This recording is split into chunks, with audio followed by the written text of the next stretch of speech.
कहानी की शुरुआत में हम एक बड़े से महल के अंदर एक प्रिंस को देखते हैं जिसे अपनी दौलत और खूबसूरती पर काफी घमंड था और वो हमेशा दूसरे लोगों को नीच नजरों से देखा करता था। ये प्रिंस इतना ज्यादा बिगड़ा हुआ था कि वो अपने महल के अंदर सिर्फ खूबसूरत लड़कियों को अंदर आने की इजाजत देता था। और एक रात जब प्रिंस पार्टी के दौरान महल के अंदर खूबसूरत लड़कियों के साथ डांस कर रहा होता है, तभी बाहर तेज तूफान आ जाता है। अब उस तूफान में होने वाली बारिश से बचने के लिए एक गरीब बूढ़ी औरत इस महल के अंदर आ जाती है और वो बूढ़ी औरत शहजादे को एक गुलाब का फूल देती है। लेकिन प्रिंस उस बूढ़ी औरत के बदसूरत चेहरे को देखते हुए उस गुलाब के फूल को जमीन पर गिरा देता है और उस गरीब बूढ़ी औरत के चेहरे का मजाक उड़ाते हुए हंसने लगता है। वो बूढ़ी औरत प्रिंस को काफी समझाने लगती है कि खूबसूरती कभी भी इंसान के चेहरे पर नहीं बल्कि उसके दिल में होती है। लेकिन प्रिंस उसकी बातों पर ध्यान नहीं देता और लोगों के सामने उस बूढ़ी औरत को बुरा भला कहने लगता है। यह देखकर वो बूढ़ी औरत समझ जाती है कि प्रिंस के दिल में रहम नाम की कोई चीज नहीं है, इसलिए वो बूढ़ी औरत अचानक अपना रूप बदल लेती है और एक खूबसूरत लेडी में बदल जाती है। दरअसल वो बूढ़ी औरत एक जादूगरनी थी जो एक बूढ़ी औरत का रूप लेकर प्रिंस के पास आई ताकि वह प्रिंस के दिल के बारे में जान सके। और वो समझ गई कि प्रिंस के दिल में गरीब लोगों के लिए प्यार बिल्कुल भी नहीं है। अब जाकर प्रिंस की अक्ल ठिकाने आ जाती है और वो घुटनों पर आकर उस जादूगरनी से कहता है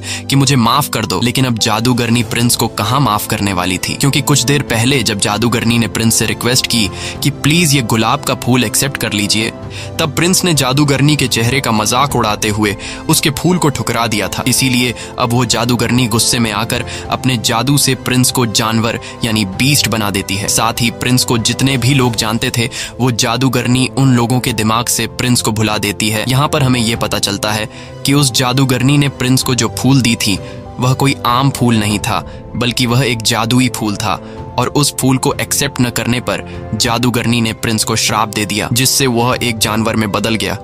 और यह श्राप तभी खत्म होगा जब प्रिंस को उस फूल की आखिरी पंखुड़ी गिरने से पहले किसी से प्यार हो जाए और वह भी प्रिंस से प्यार करे। लेकिन उस फूल के आखिरी पंखुड़ी गिरने से पहले अगर किसी ने प्रिंस से प्यार नहीं किया तो प्रिंस हमेशा के लिए इसी रूप में रह जाएगा और वह दोबारा कभी इंसान नहीं बन पाएगा। अब काफी साल गुजर जाते हैं लेकिन उस महल में कोई भी अपना कदम नहीं रखता क्योंकि उस जादूगरनी ने लोगों के दिमाग से प्रिंस और महल को भुला दिया था। अब यहाँ सीन शिफ्ट होता है उस महल के पास वाले गांव पर जहाँ हम एक लड़की को देखते हैं जिसका नाम बेल है। बेल को किताबें पढ़ना काफी पसंद है और आज भी वह एक नया किताब खरीदने के लिए जा रही है। बेल के फादर एक डिजाइनर हैं और वह अपनी बेटी बेल से काफी ज्यादा प्यार करता है। इसी गांव में गैस्टोन नाम का लड़का भी रहता है। गैस्टोन बेल को काफी पसंद करता है और वह बेल से शादी करना चाहता है, लेकिन बेल ऐसा बिल्कुल भी नहीं चाहती थी क्योंकि गैस्टोन एक धोखेबाज इंसान था और वह अक्सर गैस्टोन को इग्नोर कर देती।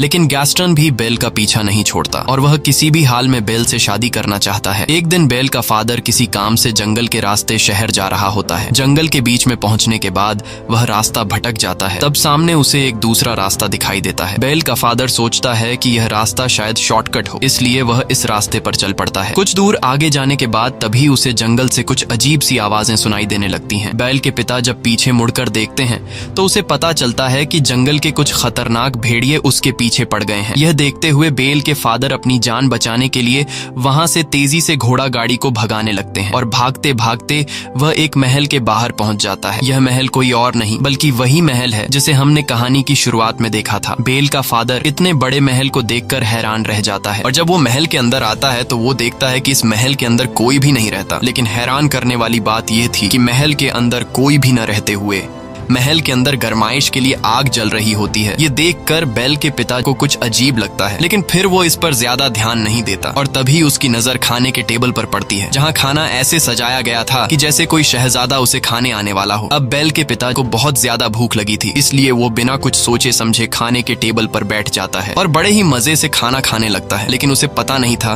कि कुछ देर बाद उसके साथ कुछ ऐसा होने वाला है जिससे उसका होश उड़ने वाला था। और जब बेल का पिता मजे से खाना खा रहा होता है तभी अचानक टेबल पर रखा कप बेल के पिता के करीब आता है और हैरान करने वाली बात यह थी कि वह बेल के पिता से बातें करने लगता है। ये देखकर बेल के पिता बहुत ज्यादा घबरा जाते हैं और वहां से भागने लगते हैं। अब यहाँ पर सवाल यह उठता है कि वह कप आखिर कैसे बोल रहा था।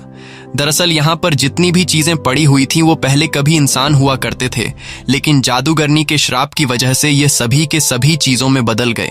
वही हम बेल के पिता को देखते हैं जो महल से बाहर आ गया होता है और तभी वो गार्डन में कई सारे सफेद गुलाब के फूल देख लेता है। बेल के फादर सोचते हैं कि मेरी बेटी ने फूल मंगवाया था, इसीलिए वो वहाँ से चुपचाप एक फूल को तोड़ लेते हैं और जैसे ही बेल के पिता फूल तोड़ते हैं तभी वहाँ पर बीस्ट आ जाता है। बीस्ट बेल के पिता पर काफी गुस्सा होता है क्योंकि बेल के पिता ने उसके गार्डन से गुलाब चुराने की कोशिश की, इसलिए बीस्ट गुलाब का फूल चुराने के जुर्म में बेल के पिता को कैद कर लेता है। लेकिन बेल के फादर का घोड़ा वहाँ से भाग जाता है और वह घोड़ा भागते भागते सीधा अपने घर आता है। बेल जब देखती है कि घोड़ा सिर्फ अकेला ही आया है और उसके फादर तो नहीं आए, ये देखकर वो फौरन समझ जाती है कि उसके फादर किसी मुसीबत में फंसे हुए हैं। इसीलिए बेल अपने फादर को ढूंढने के लिए उस घोड़े पर बैठ जाती है, जिसके बाद वह घोड़ा बेल को जंगल के रास्ते ले जाते हुए उसी महल में ले आता है जहाँ बेल के पिता कैद में है। बेल जब महल के अंदर जाती है तब वह चारों तरफ अपनी नजर घुमाती है, लेकिन वहाँ पर उसे कोई भी दिखाई नहीं देता। बेल वहाँ पर काफी आवाजें भी लगाती है कि यहाँ पर कोई है, पर उसे कोई भी जवाब नहीं मिलता। बेल भी परेशान हो जाती है कि आखिर इतना बड़ा महल खाली कैसे पड़ा है। अब जैसे ही बेल आगे बढ़ती है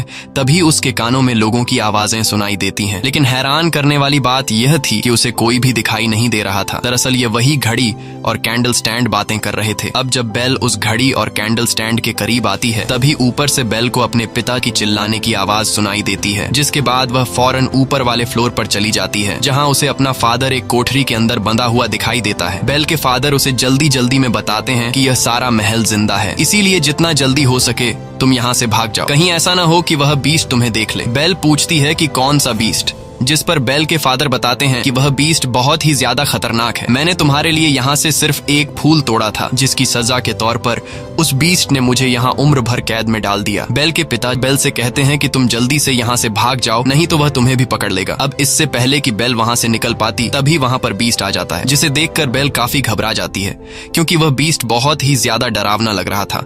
लेकिन बेल अपने डर पर काबू रखते हुए बीस्ट को ऐसा दिखाती है कि जैसे वह बीस्ट से बिल्कुल भी नहीं डर रही। बेल कहती है कि मैं अपने फादर से मिलना चाहती हूँ, लेकिन बीस्ट बेल को अपने फादर से मिलने से मना कर देता है। तब बेल बीस्ट से कहती है कि तुम कितने जालिम इंसान हो जो एक गुलाब का फूल तोड़ने की वजह से तुमने मेरे फादर को उम्र भर की कैद की सजा सुना दी। मेरे फादर ने सिर्फ एक फूल ही तो तोड़ा है और ऐसा करने के लिए मैंने ही उनसे कहा था, इसलिए तुम्हें मुझे कैद करना चाहिए। लेकिन बीस्ट बेल की बात मानने से इनकार कर देता है और कहता है कि मैं तुम्हें तुम्हारे फादर से मिलने के लिए कुछ देर तक दरवाजा खोल रहा हूँ, इसलिए तुम्हें अपने फादर से आखिरी बार जो भी कहना है कह दो, क्योंकि अगर यह दरवाजा एक बार खुल गया और बंद हो गया तो दोबारा कभी भी नहीं खुलेगा। यह कहते ही बीस्ट सेल का दरवाजा खोल देता है। बेल जल्दी से अंदर जाकर अपने फादर को गले लगाती है और बड़ी ही चालाकी से अपने फादर को बाहर धक्का दे देती है, जिसके बाद वो खुद उस सेल का दरवाजा अपने पीछे बंद कर देती है। अब बीस्ट ने जैसे कहा था कि एक बार अगर यह दरवाजा खुल गया और फिर बंद हो गया तो दोबारा कभी नहीं खुलेगा, इसलिए अब वो बीस्ट बेल के फादर को अंदर नहीं डाल सकता था। बेल के फादर कहते हैं कि तुमने ऐसा क्यों किया? तब बेल अपने फादर से कहती है कि तुम्हारा बाहर रहना ज्यादा जरूरी है। इसके बाद बेल का फादर वहाँ से जाने लगता है और अपनी बेटी से कहता है कि मैं जल्दी ही तुम्हें छुड़ाने के लिए मदद लेकर आऊंगा। और अब बेल यहाँ पर कैद हो जाती है। लेकिन जैसे ही बीस्ट वहाँ से जाता है तभी एक घड़ी और एक कैंडल दोनों बेल के पास आते हैं। दरअसल यह कभी इंसान हुआ करते थे, लेकिन जादूगरनी के श्राप की वजह से अब यह दोनों घड़ी और कैंडल में चेंज हो चुके थे। अच्छी बात यह थी कि यह इंसान के जैसा ही सब कुछ कर सकते हैं, जैसे चलना, बोलना, हंसना या फिर इंसान की तरह कोई भी काम करना। वो घड़ी और कैंडल स्टैंड दरवाजा खोलकर अंदर आ जाते हैं और बेल से बातें करने लगते हैं। यह सब देखकर बेल घबरा जाती है और बेल को कुछ समझ नहीं आ रहा होता कि यह सब क्या हो रहा है। यहाँ कैंडल स्टैंड बेल से कहता है कि घबराओ मत और हमारे पीछे आओ। बेल अब किसी तरह हिम्मत जुटाकर उनके पीछे जाती है और वो दोनों बेल को एक लग्जूरियस रूम के अंदर ले आते हैं और बेल से कहते हैं कि तुम यहाँ रह सकती हो। लेकिन जब इस बात की खबर बीस्ट को लगती है तब उसे काफी गुस्सा आता है, इसीलिए वह घड़ी और कैंडल स्टैंड को काफी डांटने लगता है। लेकिन वो दोनों कहते हैं कि शायद यही लड़की है जो हमें उस श्राप से आजाद करवाएगी। इसलिए वो कैंडल स्टैंड और घड़ी बीस्ट से कहते हैं कि तुम्हें उस लड़की के करीब जाकर उसे इम्प्रेस करना चाहिए। वो बीस्ट से कहते हैं कि जाओ और इस लड़की से बातें करो, उसे खाने के लिए इन्वाइट करो और उसे अपने प्यार के जाल में फंसा लो। ये सब सुनकर बीस्ट गुस्सा हो जाता है और कहता है कि क्या तुम दोनों पागल हो चुके हो? मैं इतना गिर चुका हूँ कि अब मैं एक चोर की बेटी को खाने के लिए इनवाइट करूं और उसके साथ बैठकर खाना खाऊंगा। बीस्ट कहता है कि ऐसा कभी भी नहीं हो सकता, लेकिन जब सारे लोग उसे कहते हैं कि तुम्हें इस लड़की को खाने पर इनवाइट करना होगा, तब वह मान जाता है, क्योंकि इस महल के अंदर जितने भी लोग कैंडल चेयर, घड़ी और चीजें बने हैं, उसका जिम्मेदार सिर्फ और सिर्फ बीस्ट है। क्योंकि अगर वह उस दिन उस बूढ़ी औरत से वह फूल खुशी खुशी ले लेता तो आज इन लोगों की हालत इस तरह नहीं होती। अब यहाँ बीस्ट बेल के रूम का दरवाजा खटखटाकर उससे कहता है कि तुम मेरे साथ खाना खाओगी, लेकिन इसे तुम कोई रिक्वेस्ट मत समझना। ये सुनकर बेल उससे कहती है कि क्या तुम पागल हो? तुमने पहले मेरे फादर को बंदी बनाया, फिर मुझे कैद कर लिया और अब मेरे साथ खाना खाने के लिए पूछ रहे। ऐसा कभी नहीं हो सकता। ये सुनकर बीस्ट गुस्से से दरवाजे पर जोर जोर से पीट कर बोलने लगता है कि चाहे जो भी हो जाए तुम मेरे साथ खाना खाकर ही रहोगी। लेकिन बेल कहती है कि मैं भूखी ही क्यों न मर जाऊं, पर मैं तुम्हारे साथ खाना कभी नहीं खाऊंगी। यह सुनकर बीस्ट का गुस्से से बुरा हाल हो जाता है और कहता है कि ठीक है, तुम्हारी यह ख्वाहिश भी पूरी होगी, अब मैं तुम्हें भूखा ही मारूंगा। वह कहता है कि इसे कोई भी खाना मत दो और इसे भूख से मरने दो। यह कहकर बीस्ट वहां से चला जाता है। अब यहाँ घड़ी, कैंडल और बाकी चीजें काफी उदास हो जाते हैं, क्योंकि उनका श्राप से आजाद होने का मौका जाया हो चुका था। यहाँ पर हम देखते हैं कि बीस्ट उसी गुलाब के फूल के पास जाता है जिसकी आखिरी पंखुड़ी गिरने के बाद महल के अंदर मौजूद सभी लोग मर जाएंगे। यहाँ बीस्ट देखता है कि इस फूल की बहुत सारी पंखुड़ियां टूटकर नीचे गिर गई हैं। ये देखकर बीस्ट बहुत ज्यादा उदास हो जाता है, क्योंकि इस फूल से पहले ही कई सारी पंखुड़ियां गिर चुकी होती हैं और अब बस कुछ ही पंखुड़ियां रह गई होती हैं। ये वही जादूगरनी का दिया हुआ मैजिकल फूल होता है जिसकी आखिरी पंखुड़ी गिरने से पहले अगर किसी लड़की को बीस्ट से प्यार नहीं हुआ तो बीस्ट के साथ साथ वो श्रापित लोग जो इस वक्त गाड़ी, टेबल, अलमारी और कैंडल स्टैंड में बदले हैं, यह लोग हमेशा के लिए मिट जाएंगे।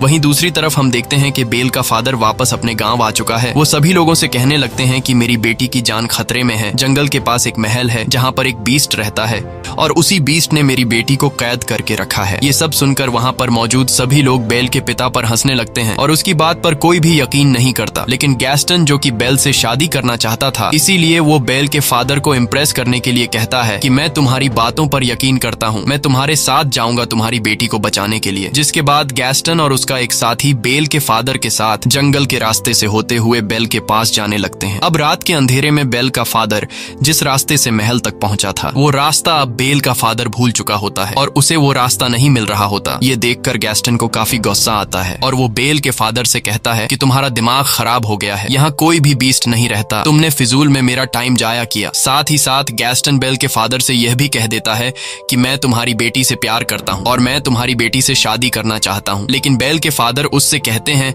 कि मेरे जिंदा रहते हुए ऐसा कभी नहीं हो सकता। इस बात पर गैस्टन को काफी गुस्सा आता है और वो बेल के फादर को पंच मारकर नीचे गिरा देता है। इसके बाद वो बेल के पिता को एक पेड़ के साथ बांध देता है और उसे वहीं मरने के लिए छोड़कर वहां से चला जाता है ताकि भेड़िए इसे मार दें, क्योंकि यह भेड़ियों का इलाका था। लेकिन ऐसा कुछ नहीं होता और अगली सुबह हम देखते हैं कि बेल के पिता के पास एक लेडी आती है जिसका नाम अगता था। अगता को गांव से निकाल दिया गया था। यहाँ अगता जब बेल के फादर को बंधा हुआ पाती है तब वो बेल के फादर को छुड़ाकर उसकी जान बचा लेती है। वहीं दूसरी तरफ हम महल में बेल को देखते हैं जिसके पास चाय का कप मिलने आता है और बेल से कहता है कि बीस्ट कोई बुरा इंसान नहीं है, बल्कि वो दिल का बहुत ही अच्छा है। इसके बाद वो सभी चीजें बेल को अपने साथ एक दूसरे रूम में ले जाते हैं जहाँ वो बेल को खाना खिलाते हैं।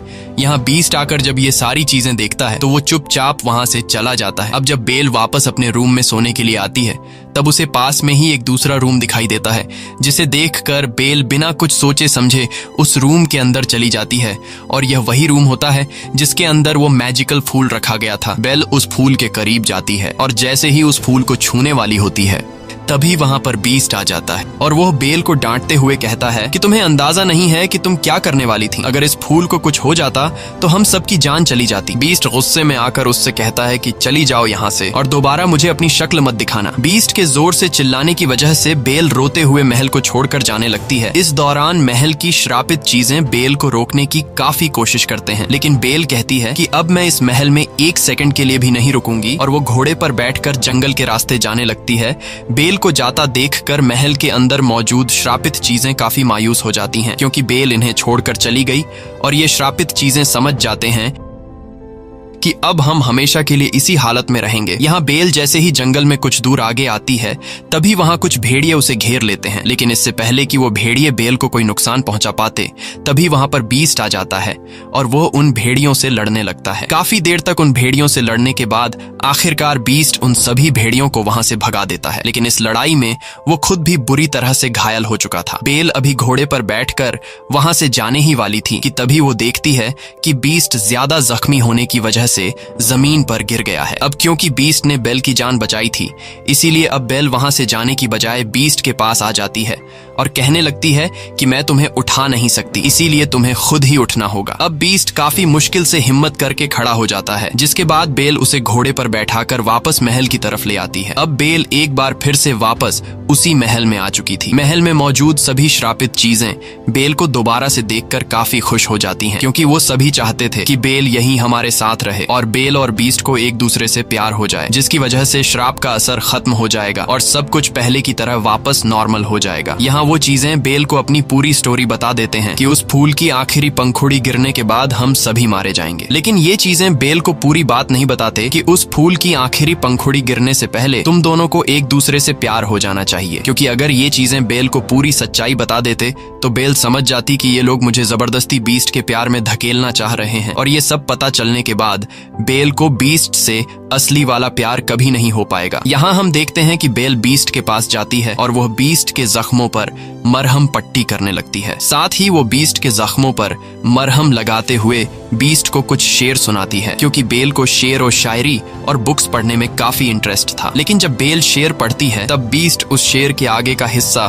खुद कंप्लीट कर देता है। यह देखकर बेल काफी हैरान हो जाती है और बीस्ट से पूछती है कि क्या तुम भी पोएट्री पढ़ते रहते हो? तब बीस्ट कहता है कि मैं लव स्टोरी, प्यार, मोहब्बत, इन सब के बारे में पोएट्री नहीं पढ़ता, लेकिन मैंने बहुत तालीम हासिल की है। ये सुनकर बेल समझ जाती है कि बीस्ट काफी पढ़ा लिखा है, इसीलिए वो हर एक पोएट्री के बारे में जानता है। बीस्ट की ये बातें सुनकर बेल कहती है कि मुझे तो प्यार मोहब्बत की बातें और कहानियां काफी पसंद हैं, जिस पर बीस्ट कहता है कि वो तो तुम्हारी शक्ल से पता चल रहा है कि तुम्हें किताबें पढ़ना कितना पसंद है, लेकिन अगर तुम पढ़ना ही चाहती हो तो कुछ अच्छा पढ़ो। इसके बाद बीस्ट बेल को अपनी लाइब्रेरी में लेकर जाता है, जो कि काफी बड़ी थी। वहां पर काफी सारे बुक्स थे। बेल इतने सारे बुक्स को देखकर एकदम शॉक रह जाती है और काफी खुश भी हो जाती है, क्योंकि गांव में पढ़ने के लिए उसे कोई भी बुक नहीं मिलती थी, लेकिन यहाँ तो किताबों की अलमारियां भरी पड़ी हैं। यहाँ बीस्ट बेल से कहता है कि अगर तुम चाहती हो तो तुम हमारे साथ रह सकती हो, और अगर तुम्हें मेरी बुक्स की लाइब्रेरी पसंद आई है तो आज से ये लाइब्रेरी तुम्हारी। ये सुनकर बेल काफी ज्यादा खुश होती है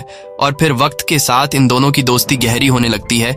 ये दोनों एक दूसरे के साथ टाइम स्पेंड करने लगते हैं और एक साथ खाना खाने लगते हैं। अब इन दोनों को एक साथ रहना काफी अच्छा लग रहा था। यहाँ बीस्ट बेल को खुश रखने के लिए गाना गाकर सुनाता है, जिसे सुनकर बेल को काफी अच्छा लगता है। यहाँ घर की श्रापित चीजें इन दोनों को एक साथ देखकर काफी खुश होते हैं और समझ जाते हैं कि यह दोनों अब एक दूसरे को पसंद करने लगे हैं। एक दिन कैंडल स्टैंड बीस्ट से कहने लगता है कि तुम्हें अब बेल से अपने प्यार का इजहार कर देना चाहिए, क्योंकि वो भी तुम्हें पसंद करने लगी है। लेकिन बीस्ट कहता है कि वो कभी भी मुझसे प्यार नहीं करेगी, क्योंकि मैं एक जानवर हूँ। लेकिन कैंडल स्टैंड बीस्ट से कहता है कि ऐसा कुछ भी नहीं है, तुम एक बार ट्राई तो करो। यहाँ बीस्ट के सारे साथी यानी वो सारी चीजें बीस्ट से बेल को आई लव यू बोलने के लिए बार बार कहते हैं। जब बीस्ट बेल से अपने प्यार का इजहार करने के लिए रेडी हो जाता है तब ये श्रापित चीजें पहले बीस्ट को तैयार करते हैं और बीस्ट से एक सुंदर प्रिंस बना लेते हैं। वहीं दूसरी तरफ ये लोग बेल को भी एक रानी की तरह तैयार कर लेते हैं। बेल को डांस करना काफी पसंद था, इसीलिए वो दोनों डांस करने लगते हैं। वहीं दूसरी तरफ हम देखते हैं कि बेल के फादर वापस अपने गांव में आ चुके थे। वो सभी को बताते हैं कि गैस्टन ने मुझे जंगल में बांधकर छोड़ दिया था ताकि जंगल के खूंखार भेड़िए आकर मुझे खा लें, लेकिन गैस्टन यह सब मानने से इनकार कर देता है और कहता है कि यह बूढ़ा झूठ कह रहा है। यहाँ बेल के फादर के साथ अगता भी होती है, जिसने बेल के फादर की जान बचाई थी, और यहाँ अगता भी बेल के फादर के हक में गवाही देते हुए लोगों को सारी सच्चाई बता देती है कि गैस्टन ने बेल के फादर को जंगल में बांधकर उसे भेड़ियों का खाना बनने के लिए छोड़ दिया था। लेकिन गैस्टन अपने किए से बिल्कुल मुकर जाता है और कहने लगता है कि यह लड़की झूठ बोल रही है। साथ ही वो कहता है कि अगता की गवाही कोई मायने नहीं रखती, क्योंकि इसे तो पहले से ही गांव से निकाल दिया गया है। अब यहाँ पर गैस्टन का साथी भी झूठ बोल देता है और कहता है कि गैस्टन जो भी कह रहा है वो सच कह रहा है। अब एक बंदे की गवाही को सुनते हुए सभी गाँव वाले गैस्टन की बातों पर यकीन कर लेते हैं और सभी लोग यह समझने लगते हैं कि बेल के फादर की दिमागी हालत बिगड़ चुकी है और उसके ऊपर कोई शैतानी साया है, इसीलिए वो उल्टी सीधी हरकतें कर रहा है। अब यहाँ गांव के लोगों को लगता है कि अगर यूं ही बेल के फादर को खुला आजाद छोड़ दिया गया तो वो हमारे लिए खतरा बन सकता है। इसीलिए ये सभी बेल के फादर को पकड़ लेते हैं और उसे बंदी बना लेते हैं। वहीं दूसरी तरफ हम महल में बीस्ट और बेल को देखते हैं, जहां ये दोनों डांस कर रहे होते हैं और बीस्ट काफी साल बाद डांस कर रहा था। यहाँ बीस्ट बेल से कहता है कि मैं इन फीलिंग्स को काफी अच्छा महसूस कर रहा हूँ क्योंकि मैं इस एहसास को जैसे भूल ही गया था। बेल कहती है कि मुझे भी डांस करना काफी पसंद है और मुझे मेरे फादर ने डांस करना सिखाया। ये सुनकर बीस्ट बेल से पूछने लगता है कि क्या तुम अपने फादर को मिस करती हो? तब बेल कहती है हाँ, मुझे अपने फादर की बहुत याद आ रही है। ये सुनकर बीस्ट को बेल पर तरस आता है और वह बेल को एक आईना दिखाते हुए कहता है कि इस आईने की मदद से तुम हर उस इंसान को देख सकते हो जिसे तुम देखना चाहती हो। बेल उस आईने को लेकर जब अपने फादर को याद करती है तब उसे आईने में अपना फादर दिखाई देता है और वो देखती है कि गांव वालों ने उसके फादर को बंदी बनाया हुआ है। यह देखकर बेल काफी परेशान हो जाती है, जिस पर बीस्ट कहता है कि तुम्हें अपने फादर के पास जाना चाहिए क्योंकि इस वक्त तुम्हारे फादर को तुम्हारी जरूरत है। साथ ही बीस्ट बेल को वो जादुई आईना भी देता है और कहता है कि जब तुम्हें मेरी याद आए तब तुम मेरी इस बदसूरत शक्ल को इस आईने में देख लेना। जिसके बाद बेल अपने फादर को बचाने के लिए फौरन वहां से चल देती है और अब बेल के जाने के बाद बीस्ट महल में अकेला रह गया था। बीस्ट बेल को काफी मिस करने लगा था क्योंकि अब उसे बेल से प्यार हो गया था और अब क्योंकि बीस्ट ने खुद ही बेल को आजाद कर दिया था, इसीलिए जो श्राप जादूगरनी ने इन्हें दिया था वो अब कभी भी खत्म नहीं होगा। इस बात को लेकर बीस्ट और उसके बाकी के साथी काफी उदास हो जाते हैं। वहीं दूसरी तरफ बेल अपने गांव पहुंच जाती है और वो देखती है कि उसके फादर को गांव वालों ने बंदी बनाया हुआ है। बेल सभी को बताती है कि मेरे फादर जो कह रहे हैं वो बिल्कुल सच है। वो सभी को बताने लगती है कि जंगल में एक महल है जहां पर एक बीस्ट रहता है, लेकिन गांव वाले बेल की भी बातों पर यकीन नहीं कर रहे थे। अब जब गांव वाले बेल की बात पर यकीन नहीं कर रहे होते तब बेल उस जादुई आईने में सभी लोगों को बीस्ट दिखाती है, जिसे देखकर सभी लोग काफी हैरान रह जाते हैं। बेल इन सभी लोगों से कहती है कि तुम लोगों को डरने की जरूरत नहीं क्योंकि वो बीस्ट बिल्कुल भी खतरनाक नहीं है, बल्कि वो बीस्ट दिल का बहुत ज्यादा अच्छा है और वो किसी को नुकसान नहीं पहुंचाता। अब गैस्टन बेल को जब उस बीस्ट की इतनी ज्यादा तारीफ करते हुए सुनता है तो वो समझ जाता है कि बेल अब बीस्ट से प्यार करने लगी है और इस वजह से गैस्टन जेलस फील करता है। इसीलिए वो सभी गांव वालों को भड़काने की कोशिश करता है कि उस बीस्ट ने बेल पर ब्लैक मैजिक कर दिया है, जिस वजह से वो भी अपने फादर की तरह बातें करने लगी है। इसके बाद गैस्टन गांव वालों से कहता है कि बेल पर ब्लैक मैजिक होने की वजह से वो हमें नुकसान पहुंचा सकती है, इसीलिए बेल को भी उसके फादर के साथ बांध दो। जिसके बाद गांव के लोग बेल को उसके फादर के साथ बांध देते हैं। यहाँ गैस्टन गांव के सभी लोगों को उकसाता है कि हम सभी को मिलकर उस महल में जाना चाहिए और उस बीस्ट को जान से मार डालेंगे। अगर वो नहीं मरा तो वो हमारे गांव आकर हम सभी को मार डालेगा। यहाँ गांव वाले उसकी बातों में आ जाते हैं और पूरा गांव बीस्ट को मारने के लिए महल की तरफ चल पड़ता है। दरअसल गैस्टन बीस्ट को मारने के लिए गांव वालों को इसलिए उकसाता है क्योंकि वह बीस्ट को मारकर उसके महल पर कब्जा करना चाहता था और खुद को उस महल का प्रिंस बनाना चाहता था। यहाँ हम देखते हैं कि बेल भी किसी तरह करके खुद को छुड़ा लेती है और वह भी महल की तरफ निकल पड़ती है। वहीं गांव के लोग बीस्ट को मारने के लिए महल तक पहुंच जाते हैं और जैसे ही यह लोग महल के अंदर दाखिल होते हैं तब बीस्ट के सारे साथी यानी गाड़ी, कैंडल स्टैंड और बाकी चीजें इन लोगों पर हमला कर देते हैं। गांव के लोगों को कुछ भी समझ में नहीं आ रहा था कि यह सब क्या हो रहा है, क्योंकि उनके आंखों के सामने कोई इंसान नहीं बल्कि बेजान चीजें थीं। वहीं पर हम गैस्टन को देखते हैं जो कि बीस्ट के पास पहुंच जाता है, लेकिन बीस्ट काफी उदास होता है क्योंकि बेल के जाने के बाद उसे कुछ भी अच्छा फील नहीं हो रहा था और वो बेल को काफी मिस कर रहा था। गैस्टन बीस्ट से कहता है कि तुम्हें क्या लगता है कि बेल तुमसे प्यार करती है? तुम्हारी ये सोच गलत है क्योंकि बेल ने ही तुम्हें खत्म करने के लिए हम सभी गांव वालों को यहाँ भेजा है। ये सुनकर बीस्ट काफी ज्यादा मायूस हो जाता है और तभी गैस्टन बीस्ट को शूट कर देता है, जिससे बीस्ट नीचे गिर जाता है।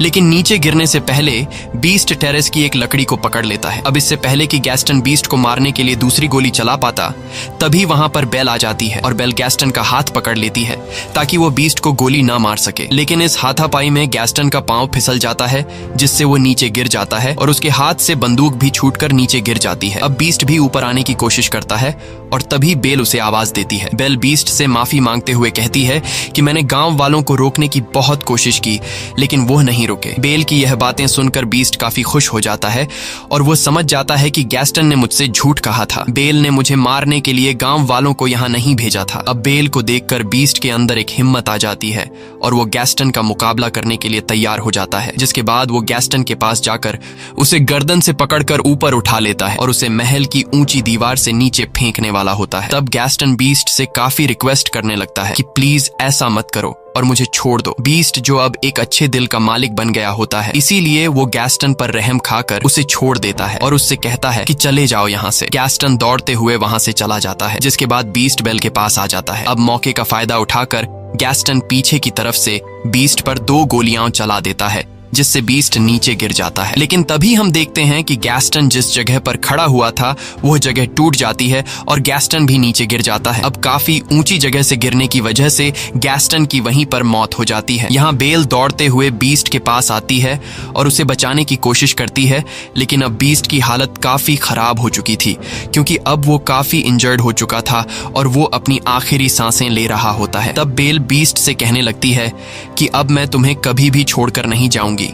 लेकिन बीस्ट कहता है कि अब मेरा जाने का वक्त आ चुका है। ये सुनकर बेल कहती है कि ऐसा कुछ नहीं होगा, सब कुछ नॉर्मल हो जाएगा। और तभी हम देखते हैं कि उस गुलाब के फूल की आखिरी पंखुड़ी भी नीचे गिर जाती है। जैसे ही पंखुड़ी नीचे गिरती है, बीस्ट बिल्कुल खामोश हो जाता है और पैलेस के अंदर जो चीजें थीं अब वो सभी की सभी बेजान हो जाती हैं। बीस्ट को मरता हुआ देखकर बेल को काफी दुख होता है और वो रोने लगती है। यहाँ बेल बीस्ट से अपने प्यार का इजहार कर देती है और वो बीस्ट से कहती है कि मैं तुमसे बहुत प्यार करती हूँ। ये कहकर बेल बीस्ट को किस कर लेती है और तभी वहाँ पर अगता भी आ जाती है। अगता वो लेडी है जिसे गांव से निकाल दिया गया था। और यहाँ आता है कहानी में सबसे बड़ा ट्विस्ट, क्योंकि हमें पता चलता है कि अगता कोई आम लेडी नहीं बल्कि वही जादूगरनी है जिसने बीस्ट को श्राप दिया था। यहाँ वो देखती है कि बीस्ट को किसी से प्यार हो गया है और वो लड़की भी अब बीस्ट से प्यार करती है, यानी कि अब वो श्राप खत्म हो चुका था। और तभी हम देखते हैं कि बीस्ट के चारों तरफ रोशनी चमकने लगती है, जिससे बीस्ट अब एक खूबसूरत प्रिंस में बदल जाता है। ये देखकर बेल काफी खुश हो जाती है